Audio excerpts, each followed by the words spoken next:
From Washington, this is VOA News.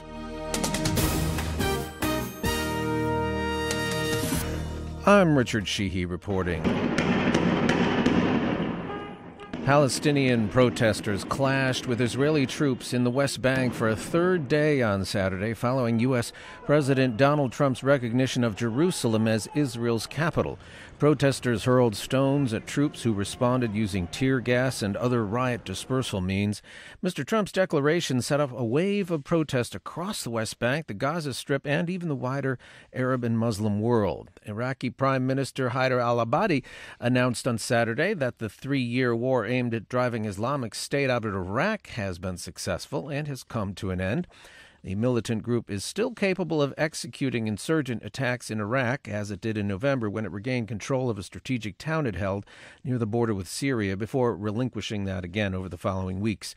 Iraq now turns its attention to rebuilding the many areas of the country that were devastated by the fighting and assisting some 3 million Iraqis who remain displaced. In the United States, the civil rights icon and Congressman John Lewis says he has decided not to attend the opening Saturday today of a civil rights museum in Mississippi, and he went through with that threat because President Donald Trump was also there.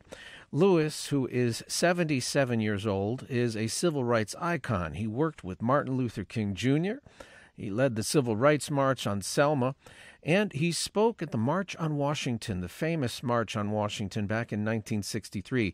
For the past 21 years, he's represented the state of Georgia in the House of Representatives. He was scheduled to be one of the main speakers Saturday. You can get more news online at voanews.com. This is VOA News.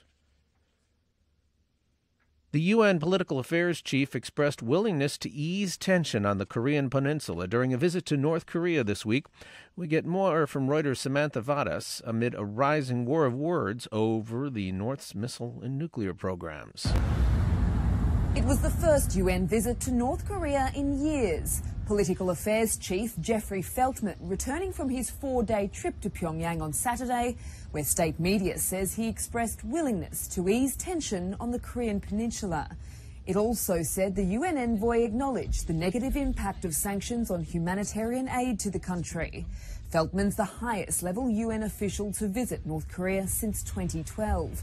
At least 6 armed separatists and a police official have been killed and several people wounded in the southwestern Cameroon English-speaking town during an attack on a military post. The attack occurred after a special envoy from Nigeria assured Cameroon that they want to work jointly to reduce terrorism on their frontiers.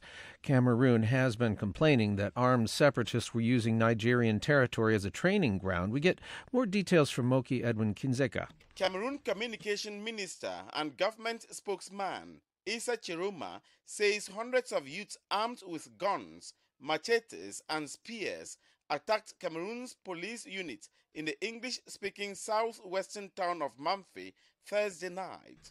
Moki Edwin Kinzeka for VOA News, Yaoundé, Cameroon. The UN Secretary-General Antonio Guterres expressed his outrage about the attack against a UN mission in the Democratic Republic of Congo, in which at least 15 Tanzanian peacekeepers and 5 Congolese soldiers died and more than 50 were injured. This is the worst attack on UN peacekeepers in the organization's recent history.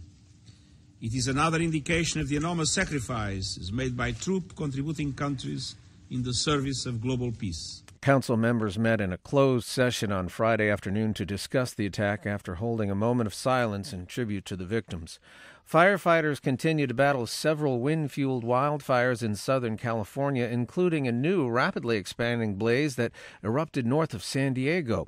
Over the past 5 days, the fires have destroyed at least 500 structures and forced about 190,000 people to evacuate their homes.